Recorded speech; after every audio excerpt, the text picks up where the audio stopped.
7. H. Lad os starte med at lave en rundkreds. Her, hvor jeg står og starter den, så kører vi rundt her.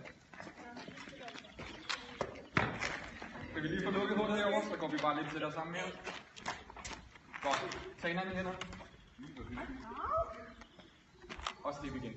Så er den så rundt, som den bliver, tænker jeg. Godt. Nu skal vi skal lege en leg. Det er det, der hedder en brain break. Det er sådan en lille pause, man kan tage, når man har siddet og klokket i et par timer med noget matematik eller noget. Det tænkte jeg nok, vi havde.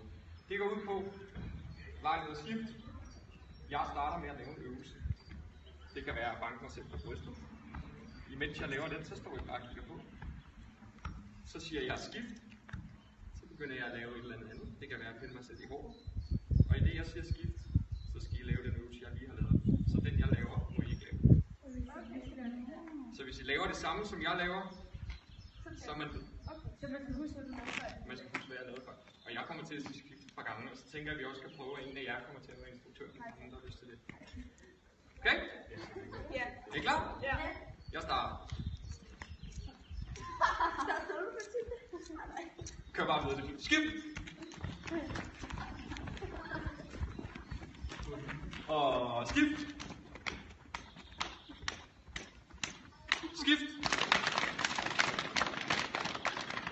Og skift! Og skift! Og hvor er I gode til det?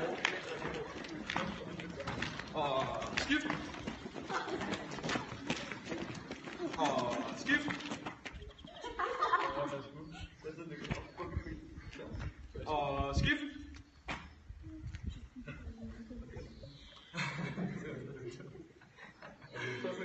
Er der ikke, der har lyst til at prøve? Det har ikke sagt skift nu. Er der ikke, der har lyst til at prøve, så du er instruktør?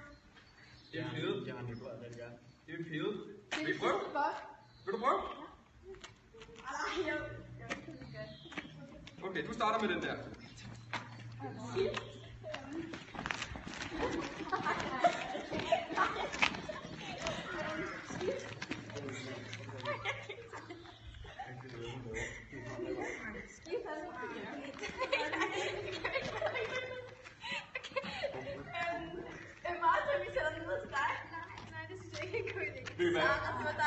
Mange tak for hjælpen, psykolog. Det var fantastisk. Klap jer selv. Fantastisk.